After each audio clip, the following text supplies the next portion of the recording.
नमस्कार, मैं सुजल दवे। आप देख रहे इंडिया न्यूज़ का खास कार्यक्रम व्यक्ति विशेष। भारत में भाषा और राजनीति एक ऐसी चीज़ है जो हर 50 किलोमीटर पे बदल जाती है। जहाँ मैं बैठा हूँ वहाँ चकाचौंध करने वाली एक दुनिया है, और यहाँ से अगर मैंने 50 किलोमीटर आगे जाना पसंद किया तो वहाँ पानी की समस्या है, ज़मीन की समस्या है, किसानों की समस्या है। तो आपको इन समस्याओं से अवगत होना चाहिए। हालांकि अभी कुछ ही दिनों में गुजरात में वोट पड़ने वाले हैं, मतदान होने वाला है। तो भाजपा हो या कांग्रेस, हर एक दल का नेता इस वक्त गुजरात में है, और इसकी वजह भी है। वो चाहते हैं कि अंतिम दिनों में उनकी विचारधारा, वो लोगों के साथ क्या करना चाहते हैं, वो जल्द से जल्द आप लोगों तक पहुंचे, ताकि आप एक मनसा के साथ मतदान मथक पे जाए और अपना मत दें। इसी के चलते आज हम रूबरू होने जा रहे हैं कांग्रेस के गुजरात के प्रभारी राजीव सातवा से, जो महाराष्ट्र की राजनीति से काफ़ी अवगत है, गुजरात में प्रभारी है। 2017 की बात करूं तो कांग्रेस करीबन ऑक्सीजन पे चल रही थी, लेकिन उनकी सूझबूझ के कारण वो एक मजबूत प्रतिस्पर्धी के रूप में भाजपा के सामने खड़ी होने में कामयाब हो रही है। ठीक है, 2017 से 19 तक कुछ हालत कांग्रेस की फिर से वो होने जा रही है, हालांकि हुई नहीं है। फिर भी सातवा जी के विचारों को समझना हमारे लिए बेहद ज़रूरी है। हमारे लिए क्यों, आपके लिए भी ज़रूरी है। मतदाता हो आप, मैं भी हूँ, मैं भी मतदान करूँगा, आप भी कीजिएगा। बाद में बात करेंगे इस विषय पे, लेकिन हम उनसे रूबरू होंगे, उनके विचारों से आज रूबरू होंगे, खास करके कांग्रेस की विचारधारा से रूबरू होंगे। देश में और खास करके गुजरात में जो समस्या है वो कैसे वो हल करना चाहते, क्या वही वो वादे दोहराते जो 2019 में होंगे और 24 आते आते पूरे न होंगे। तो आपको उनको ध्यान से समझना चाहिए, सुनना चाहिए, और उसके बाद निर्णय लेना चाहिए कि आपको क्या करना है। मैं स्वागत करता हूं सातवा जी आपका। सबसे पहले अगर बात करूं, मेरे सवाल आप तक आप पहुंचे, पहले तो मैं आपके परिचय को लेके बड़ा असमंजस हूँ। 2019 चल रहा है और मुझे लग रहा है कि मैं गुजरात के प्रभारी राजीव सातवा से बात कर रहा हूँ, या 2019 में महाराष्ट्र के मुख्यमंत्री जो नए आएंगे उनसे बात कर रहा हूँ। तो मैं थोड़ा परिचय तय कर लेना चाहता हूँ। परिचय बड़ा सीधा और स्पष्ट है सुजल जी। परिचय ये है कि मैं एक कार्यकर्ता था और कार्यकर्ता हूँ। यानी क्या कि जब मैं गुजरात का सह प्रभारी के रूप में अशोक जी के साथ आया था, तब अशोक जी, मेरे साथ 2-3 साथी थे, हम सब ने एक साथ मिलकर काम किया, स्टेट की लीडरशिप में मदद की। तो मेरी पहले से बड़ी क्लियर लाइन है कि जो काम पार्टी ने दिया है वो आप लगन से करिए, और मुझे अभी 2022 तक का आदेश है। जो मैं यहाँ पर आया हूँ वो कोई लोकसभा चुनाव या पहले विधानसभा के चुनाव, इसके लिए नहीं। अभी 2022 के गुजरात के विधानसभा चुनाव में गुजरात में कांग्रेस की सरकार लाकर ही यहाँ से जाना, ये मेरा एजेंडा है। और कांग्रेस प्रेसिडेंट ने इसके लिए मुझे बहुत क्लियरली ये लाइन दी है कि 2022 के बाद ही गुजरात से विदाई है। इसलिए यहाँ पर जब तिरंगा, सही मायने में कांग्रेस का तिरंगा लहराएगा, तभी मेरी विदाई है। इसलिए बहुत स्पष्ट है कि सरकार लानी है और 3 साल का अवधि है, तो बहुत ज़्यादा काम गुजरात में कर सकता हूँ। और गुजरात की जनता का आभार है कि जो प्यार उन्होंने 2017 को कांग्रेस के प्रति दिखाया, क्योंकि 43 में आए थे हम, और सब लोग पूछते थे कि 43 विधायक, धारासभ्य तो कंटिन्यू कर पाओगे, तो वहाँ से एक अच्छे आंकड़े की तरफ हम गए हैं। 77। ठीक है, 43 से 77 ये जो यात्रा थी, किस बलबूते पे काटी? ये यात्रा, जो राहुल जी का दृढ़ विश्वास इसमें रहा कि राहुल जी ने, जब हम गुजरात में आए थे, अशोक गहलोत जी थे, मैं था, हर्षवर्धन सपकाल जी थे, वर्षा जी थी, ऐसे जीतू पटवारी थे, हम सब लोग।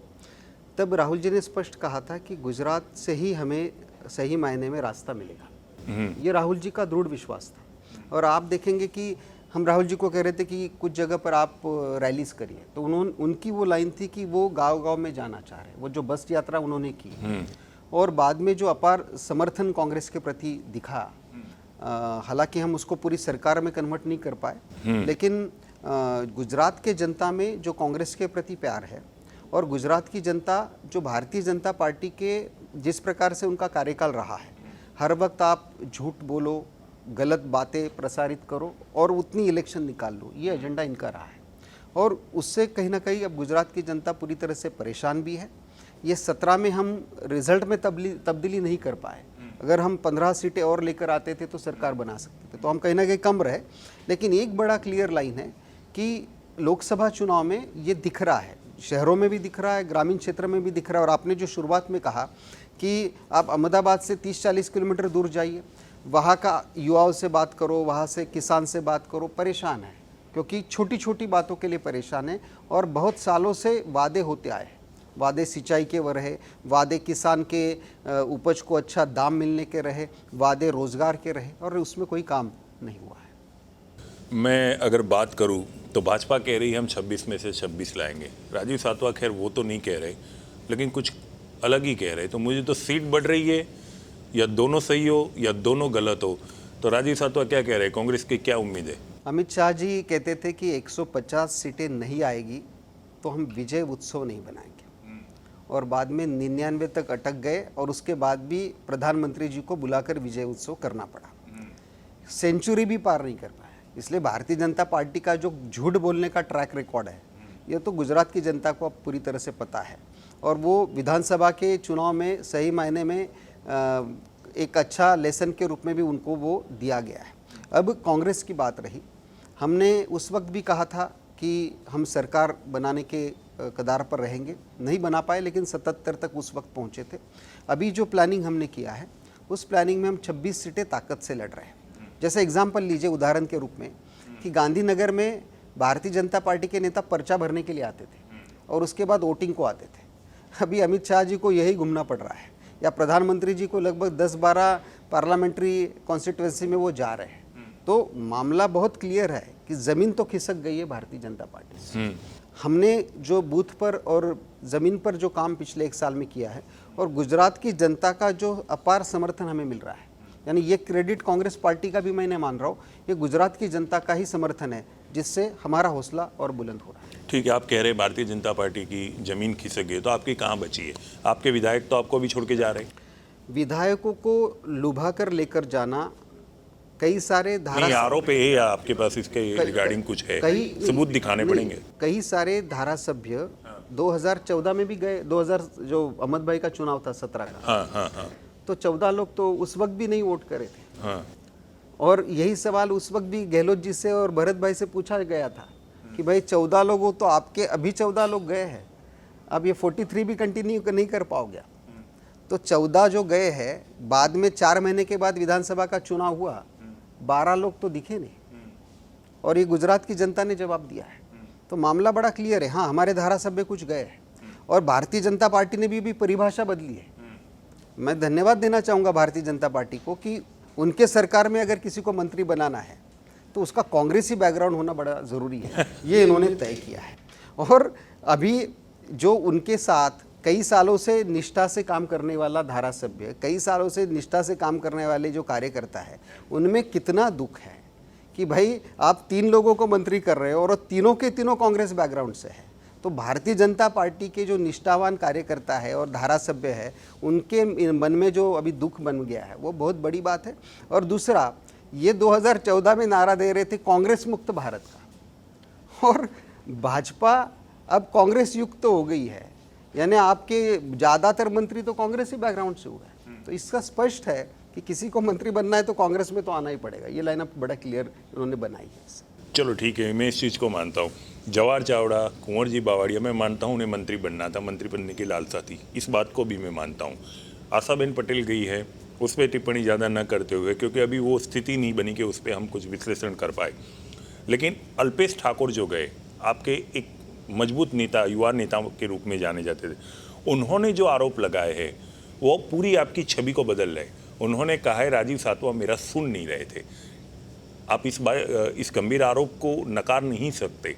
तो ऐसी कौन सी बात थी कि राजीव सातवा सुन नहीं रहे थे? हालांकि 44 से 77 के करीब लाने में राजीव सातवा का ही हाथ है। देखिए, अल्पेश जी हमारे साथ थे, अभी हमारे साथ नहीं है, उनका रेजिग्नेशन हमने एक्सेप्ट कर लिया है। लाइन बड़ी क्लियर है कि अल्पेश जी को पार्टी में सम्मान चाहिए था। कैंपेन कमेटी का कन्वीनर उनको बनाया गया। 7 कमिटीज़ हमने बनाई, 7 में से 7 कमेटी में हमने उनको जिम्मेदारी दी। अल्पेश जी एकमात्र ऐसे हमारे नेता थे कि जो 7 में से 7 कमेटी में थे। यानी मुझे कई सारे लोगों ने बाद में पूछा कि अल्पेश जी क्या आपके हॉट फेवरेट है जो हर कमेटी में अल्पेश ठाकुर को आप रख रहे हो? कैंपेन कमेटी जो हमारी सबसे इम्पोर्टेंट कमेटी है, सिद्धार्थ पटेल जी उसको चेयर कर रहे थे, तो को चेयर अल्पेश भाई थे। तो अल्पेश भाई को जहाँ मौका दे सकते थे वहाँ मौका भी हमने दिया, जो जिम्मेदारी दे सकते थे दी है। लेकिन अब कुछ उनके मन में शायद उनके पर्सनल कोई कंपल्शंस होंगे, इसलिए वो जाना चाह रहे थे। लेकिन मेरे तरफ से तो मैंने पूरी कोशिश भी की। और मैं पहली बार सुन रहा हूँ मेरे अभी तक के इसमें कि राजीव सा तो सुनता नहीं है। कई बार तो मुझे कई सारे लोग कहते हैं कि आप इतना सुनते हो कि सुनाने वाला थक जाता है, इसलिए मैं पहली बार ये सुन रहा हूँ। बट कोई उसमें इशू नहीं है। अल्पेश जी नहीं जाने चाहिए थे, हमारे साथ वो रहे, ये हमारी आखिर तक कोशिश रही। लेकिन उनके कोई पर्सनल कंपल्शंस होंगे इसलिए गए होंगे। नहीं, आपने वजह ढूंढनी चाहिए थी, आप प्रभारी है। ज़रूर मैं ढूंढूंगा। और साझा भी करोगे क्या? ज़रूर ढूंढूंगा और आने वाले वक्त ही बताएगा कि क्या वजह थी और नहीं थी। आप महाराष्ट्र की राजनीति से काफ़ी अवगत है, वहाँ से सांसद भी रह चुके हैं, गुजरात में प्रभारी, और अब तो आपने मेरी पूरनपुरी भी छीन ली है। मैं तो उम्मीद कर रहा था कि आप मुख्यमंत्री बने तो मैं तो अपने सहयोगियों के साथ आपके सेलिब्रेट करूँ, आप पूरनपुरी खाओ। आप 2022 तक यहाँ आए। आप मेरी महाराष्ट्र की राजनीति बढ़ाना चाह रहे हो या उसमें नहीं, मैं बढ़ाना चाहता हूँ, मेरी शुभकामना हमेशा आपके लिए। मैं ये जानना चाहता हूँ कि देश की जो समस्या है, महाराष्ट्र की जो समस्या है और गुजरात की जो समस्या है, काफ़ी आप जानकार हैं इनसे। आपको महाराष्ट्र में और गुजरात में इन दोनों में कौन सी समस्याएं साझा लग रही है और कौन सी अलग लग रही है? ये सवाल तब बनता है वहाँ दोनों जगह भारतीय जनता पार्टी की सरकारें हैं। देखिए, महाराष्ट्र में ये 3-4 साल में वहाँ पर भारतीय जनता पार्टी और शिवसेना का सरकार बनी है। उसके पहले वहाँ पर कांग्रेस की और एनसीपी की सरकार थी। आपने कई सारे पैरामीटर्स देखे होंगे। 2014 के आसपास की मैं बात करूँगा तो बहुत ज़्यादा काम महाराष्ट्र में हुआ था। जैसे हेल्थ सेक्टर की बात हम करें कि हेल्थ सेक्टर में बहुत अच्छा काम कांग्रेस एनसीपी के समय में महाराष्ट्र में हुआ। एजुकेशन सेक्टर में भी हुआ। तो गुजरात की जब परिभाषा, गुजरात को हम जब देखते हैं तब सब जगह पर प्राइवेटाइजेशन, ये लाइन ठीक नहीं है। आम आदमी को जीने का हक है कि नहीं है? कि जिसके पास पैसे है, आपको किसान को अगर पाक बीमा चाहिए तो प्राइवेट कंपनियों के यहाँ पर पैसे भरेगा। प्राइवेट कंपनी तय करेगी कितने, कौन से डिस्ट्रिक्ट हम लेंगे, कितना इंश्योरेंस देंगे नहीं देंगे। उसको खुद बीमार होगा तो उसके लिए भी प्राइवेट इंश्योरेंस की लाइन आप ले रहे हो। तो ये जो प्राइवेटाइजेशन का लाइन गुजरात में बनी है वो ठीक नहीं है।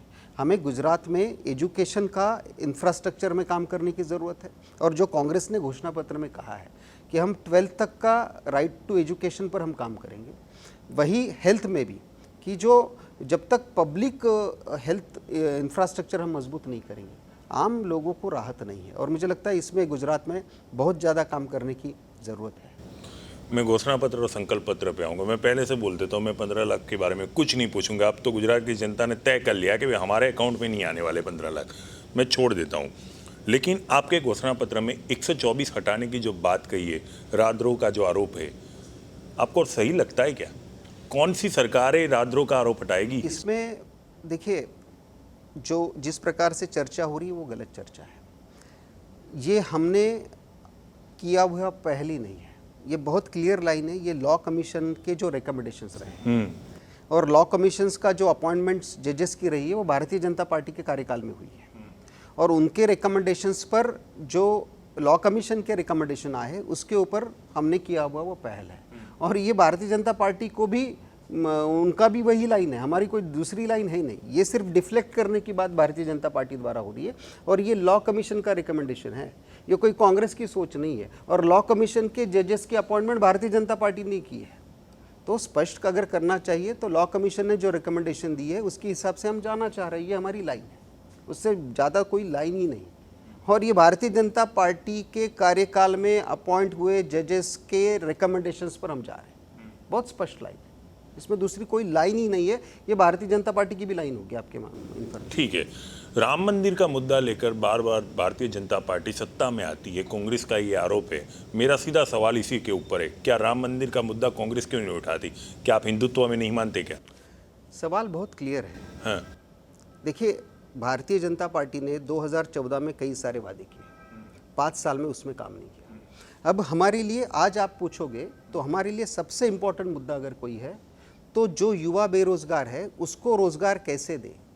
अनिल अंबानी जी को तो रोजगार मिल गया, विजय माल्या तो लेकर भाग गए, मेहुल भाई तो कहाँ गए पता नहीं है, नीरव जी कहाँ गए पता नहीं है। वो सर ये ठीक तो है। 2-3 नाम है, मेरे पास तो सूची है 37 इंडस्ट्रियलिस्ट की जो भारत में नहीं है। जी 37 लोगों को तो भगा दिया, यानी चौकीदार इतना ध्यान से काम कर रहा है कि ये अहमदाबाद के जो रात को बेचारे जो गोरखा हो सकते हैं, कई सारे चौकीदार हो सकते हैं, वो तो जागते रहो बोलते हैं। हमारे चौकीदार तो कह रहे भागते रहो, और उनको तो वित्त मंत्री भी मदद करते हैं कि सेंट्रल हॉल में बैठकर विजय माल्या भाग के जाता है और वहाँ पर कोई बात नहीं होती है। तो हमारा बहुत क्लियर एजेंडा है, और वो एजेंडा आज की तारीख में आप अहमदाबाद में युवाओं को पूछिए, आप गांव में जाकर किसानों को, खेडूतों को पूछिए, बहुत स्पष्ट उनका एक डिमांड है, और वो डिमांड है रोज़गार की, वो डिमांड है किसान को सही मायने में न्याय मिलने की। और उसके दिशा में अगर आप इसको विजय माल्या को 9,000 करोड़ दे सकते हो, आप अनिल अंबानी को 30,000 करोड़ का फ़ायदा पहुंचा सकते हो, तो देश के गरीब आदमी के खाते में 72,000 रुपये क्यों नहीं डाल सकते हो? ये हमारा सवाल है। और हम 15 लाख की बात हम भी नहीं करेंगे, इसलिए नहीं करेंगे क्योंकि वो कभी पॉसिबल ही नहीं था। आप झूठ बोलकर वोट लिए आपने, हम झूठ बोलना नहीं चाह रहे। हाँ, हमने ये कहा है कि हम 72,000 डाल सकते हैं क्योंकि मनमोहन सिंह जी ने, चिदम्बरम जी ने और देश के अर्थशास्त्रियों ने कहा है कि हम गरीब आदमी के खाते में 20% लोगों के पास हम 72,000 रुपये दे सकते हैं, क्योंकि उतना हमारी इकोनॉमी आज की तारीख में है। तो 3.5 लाख करोड़ आप 15 लोगों को दे सकते हो, हम 72,000 रुपये 25 करोड़ लोगों के परिवार में दे सकते हैं। ये हमारी लाइन, और वो स्पष्ट लाइन। ये 72,000 जो है वो कोई टैक्स पेड के वहाँ से तो नहीं जाएगा? नहीं, इनकम टैक्स बढ़ाने का कोई लाइन नहीं है, जीएसटी में टैक्स बढ़ाने का कोई प्रावधान नहीं है। हमारा बहुत स्पष्ट लाइन है कि जो अंबानी जी को जा रहा है, जो माल्या लेकर भाग गया, वो नीरव मोदी जिस प्रकार से ये हो रहा है, 37 लोग जो जिस प्रकार से चूना लगाकर निकल गए, इन लोगों से हम उसमें ये करेंगे। और जो इकोनॉमी को एक्सपांड करने की बात है, अब सवाल ये आता है कि पैसे कैसे लाओगे। 2004 में भी ये सवाल पूछा गया जब हमने नरेगा लाने की बात की, तब भी पूछा गया कि कांग्रेस ऐसी बात करती, कुछ नहीं करेगी। हमने नरेगा लाई। 2015 में हमारे सामने प्रधानमंत्री जी ने भाषण दिया लोकसभा में और कहा कि ये नरेगा तो कांग्रेस के विफलताओं का स्मारक है, और उसके बाद हर साल बजट बढ़ा रहे हो। हमारे विफलताओं का स्मारक है तो बंद करो, आपके पास कोई पैरेलल स्कीम नहीं है। वैसे हमने फूड सिक्योरिटी एक्ट की बात की, फूड सिक्योरिटी एक्ट हमने लागू किया, उसके लिए पैसों का प्रावधान किया, और 4-5 साल से चालू है वो। तो हमारी बहुत स्पष्ट बात है, हम 15-20 जो कॉरपोरेट्स है उनको मदद करने के बजाय देश के आम आदमी के खाते में पैसे डालना चाह रहे हैं। उसका कारण यह है कि जीएसटी के वजह से, नोटबंदी के वजह से देश की अर्थव्यवस्था जाम हुई है, और जब तक आम आदमी के पास पैसा नहीं आएगा, तब तक देश की इकोनॉमी में पैसा नहीं आएगा। देश की इकोनॉमी में पैसा नहीं आएगा तो सही मायने में अर्थव्यवस्था आगे चलेगी नहीं, और ये लाइन लेकर हम चले हैं। और ये मैं फिर से दोहराना चाहूँगा कि ये देश के अर्थशास्त्रियों से लिया गया आंकड़ा है, ये हमारा दिल का आंकड़ा नहीं है कि वोट लेने के लिए 2 लाख बोल दो। नहीं, हम नहीं दे सकते 2 लाख, हम 72,000 दे सकते हैं और देंगे, और वो भी महिलाओं के अकाउंट में देंगे। 5 साल में 3,60,000 इस देश की जो 20% गरीब परिवार है उनके घर में जाएगा। ये हमारी लाइन है, और इसके दिशा में हम कमिटेड भी हैं। चुनाव किसी न किसी मुद्दे पे होता है, कोई एक मुद्दा ऐसा होता है जो चुनाव की नींव बन जाता है, कोई एक ऐसा मुद्दा होता है जो गेम चेंजर साबित हो जाता है। आपने देखा ही होगा, आप तो मेरे से भी ज़्यादा जानकार इस चीज़ में। कांग्रेस की जहाँ तक इस चुनाव में मैं बात करूँ, राफेल के अलावा आप लोगों के पास तो कोई मुद्दा है ही नहीं। राफेल के लिए चिल्ला रहे हो, शीर्ष नेता को लेके किसी भी कार्यकर्ता के पास चले जाओ, राफेल की बात करेगा। और कोई मुद्दा है क्या आपके पास? मैंने अभी आपको कहा कि हमारे लिए अहमदाबाद में बैठा हुआ युवा साथी है, या कच्छ में बैठा हुआ युवा साथी है जो बेरोजगारी से परेशान है, वो हमारे लिए मुद्दा है। हमारे लिए जो खेडूत है, जो बेचारा जो कहीं ना कहीं उपज को उसको दाम नहीं मिल रहे हैं, पाक विमा में उसके साथ जो छल हो रहा है, ये सभी मुद्दे हैं। और ये मुद्दे राहुल जी कई महीनों से उसको उठा रहे हैं। आपने देखा होगा कि जिस प्रकार से राजस्थान, मध्य प्रदेश, छत्तीसगढ़ में हमने ये बात की, और तब कहा गया था कि ये सरकार में नहीं आने वाले हैं, और सरकार में नहीं आने वाले इसलिए कुछ भी बात कर रहे हैं। हम सरकार में आ गए। उसके बाद ये पूछा गया कि क्या आप कर्जा माफ़ी करोगे? हमने हमारी पहली लाइन ये ली, और राहुल जी इसके लिए बड़े सीरियस थे कि पहला अगर किसी सरकार का, ये तीनों सरकार का डिसीजन हुआ तो वो कर्जा माफ़ी का डिसीजन हुआ। तो ये स्पष्ट लाइन है और हम इसके लिए कमिटेड है और हम ये मुद्दों को लेकर ही हम जा रहे हैं और हमने परफॉर्म किया है। हमने फूड सिक्योरिटी एक्ट की बात की, हमने लागू किया। हमने नरेगा की बात की, 4 में हमने नरेगा लागू की। हमने किसान की कर्जा माफ़ी, आप देखेंगे कि 23 साल हो गए गुजरात में भारतीय जनता पार्टी की सरकार है, एक बार भी ये कर्जा माफ़ी की बात नहीं कर रहे। 23 साल में हमने 2009 में हमने किसान की कर्जा माफ़ी की बात की और मनमोहन सिंह जी के ज़माने में हमने कर्जा माफ़ी की। फिर से हम इसके बारे में लेना चाह रहे हैं कि हम आने वाले समय में किसान को कर्जा माफ़ी से आने वाले समय तक कर्जा मुक्त करने की दिशा में हम जाना चाह रहे हैं। आरबीआई की गवर्नर, भूतपूर्व गवर्नर है राम राजन, उनका एक निवेदन है, कर्जा माफ़ी अर्थव्यवस्था को बिगाड़ सकता है, वो हल नहीं है। मैं उस पर ज़्यादा डिबेट न चाहते हुए सिर्फ आपको ये पूछना चाहूँगा, ठीक है आप कर्जे माफ़ी की बात कर रहे हो, अभी भी मेरे प्रश्न का जवाब नहीं दिया। राफेल के अलावा आपके पास कोई मुद्दा नहीं है। ये सब मुद्दे हैं हमारे पास। हाँ ठीक है, तो आप रोजगार के लिए क्या है आपके पास, क्या विकल्प क्या है? किसी के बोलने से नहीं हो जाए, रोजगार नहीं है, मैं भी मानता हूँ। बहुत स्पष्ट लाइन है सर। आप कहाँ से रोजगार खड़ा कर रहे हो? वही तो मैं बताना चाह रहा हूँ। हाँ। 5 साल से मोदी जी ने 24 लाख सरकारी पद भरे नहीं है। रेलवे में खाली है, कई सारे जो गवर्नमेंट इंस्टीट्यूशंस है उसमें ये पद खाली है और 5 साल से आपने भरे नहीं है। तो हम सरकार में आकर मार्च 2020 के पहले ये 24 लाख पद हम भरना चाह रहे हैं और वो हमारी कमिटमेंट है। हम ये नहीं कह रहे हम 2 करोड़ नौकरियां दे रहे, लेकिन हम 24 लाख जो खाली पद है, जो सैंक्शन पद है, मोदी सरकार ने, भारतीय जनता पार्टी की सरकार ने फाइनेंशियल बर्डन न बढ़े इसलिए वो भरे नहीं, हम भरना चाह रहे हैं। एक बात। दूसरा, हमने दूसरी जो लाइन ली है रोजगार के लिए कि जो युवाओं को परेशानी हो रही है कि उसको कोई भी रोज़गार करना है तो 10 परमिशंस लेनी पड़ रही है, 10 जगह पर जाना पड़ता है, वहाँ पर परमिशंस मिलने में तकलीफ़ होती है। हम वो परमिशन वाला लाइन हटाएंगे, हम वो लाइसेंस राज वाला लाइन हम हटाएंगे। हम 3 साल तक कोई भी युवा रोज़गार करना चाह रहा है उसको कोई परमिशन की बात हम नहीं करेंगे। ठीक है, आपको नहीं लगता कि कांग्रेस पक्ष को अपना प्रधानमंत्री पद का जो उम्मीदवार है उसका चेहरा लोगों के सामने रखना चाहिए? राहुल जी ने बड़ा स्पष्ट कहा है। आपने देखा होगा कि यही सवाल हमें राजस्थान में भी पूछा गया कि सचिन पायलट बनेंगे कि अशोक गहलोत बनेंगे। यही सवाल मध्य प्रदेश में पूछा गया। कहीं पर भी हमने मुख्यमंत्री पद के उम्मीदवार की बात की नहीं थी। हमारी बहुत स्पष्ट लाइन है, जो राहुल जी ने बीच में कहा कि कांग्रेस पार्टी को आने वाले समय में बहुमत मिलेगा, बहुमत मिलने के बाद वो जिम्मेदारी लेने के लिए कभी भी तैयार है। और अब वो क्रिस्टल क्लियर है कि जिस प्रकार से पूरा माहौल कांग्रेस के पक्ष में आ रहा है, राहुल जी आने वाले समय में कांग्रेस को लीड करेंगे। ठीक है, एक अंतिम सवाल मैं पूछ लूँगा। गुजरात में आप इतना घूमे हैं, लोगों से रूबरू होते हैं, काफ़ी ज़मीन बनाने की कोशिश कर रहे हैं कांग्रेस के प्रति, कौन सी समस्याएं आपको मेजर लगी है और उसका हल कांग्रेस कैसे कर पाएगी? गुजरात के संदर्भ में देखा जाए तो मैंने जो कहा था कि ये प्राइवेटाइजेशन की तरफ जो गुजरात सरकार ने जो नीति रखी है, ठीक है, आप ज़मीन भी प्राइवेट इंडस्ट्रीज को दे रहे हो, सही मायने में भाव भी नहीं, दाम भी नहीं मिल रहा है। आप हेल्थ में काम नहीं किया, हेल्थ का जो पैरामीटर, जो स्वास्थ्य का पैरामीटर है, आपको हर वक्त प्राइवेट अस्पताल की ज़रूरत क्यों है? उसमें हमको काम करना है, हमको एजुकेशन में काम करना है।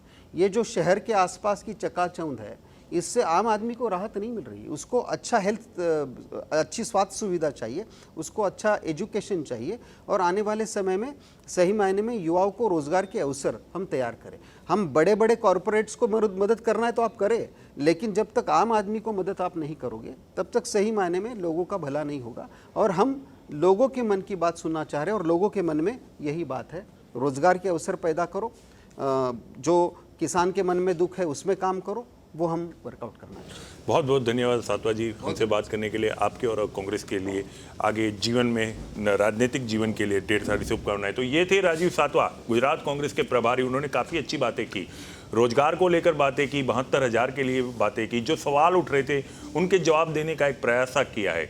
आप तो उन्हें सुनिए और सुनिए ही नहीं, समझिएगा, समझना जरूरी है। और दूसरी बात, अभी माहौल है, वक्त है, विज्ञान है, तो इंटरनेट का ज़माना है, तो कई सवाल आपके मन में उठते ही होंगे। पर एक बात मेरी ज़रूर मानिएगा, हर सवाल का जवाब गूगल पे नहीं ढूंढा जाता। कुछ बातें अपने को भी पूछ ली जाती है और कुछ बातें जब आप अपने न बताए तो खुद ढूंढ ली जाती है। यही कीजिए, सबको सुनिए, अपने प्रश्नों के जवाब ढूंढिए और उसी विचारधारा के साथ 23 अप्रैल को जाइए और निश्चित रूप से मतदान कीजिए। मतदान ज़रूरी है, देश के लिए ज़रूरी है, देश की सक्षमता के लिए ज़रूरी है, देश को शक्तिशाली बनाने के लिए ज़रूरी है। तो मतदान कीजिए। ऐसी ही एक हस्ती को लेकर बहुत जल्द आपसे रूबरू होंगे। तब तक के लिए इजाज़त दीजिए। नमस्कार।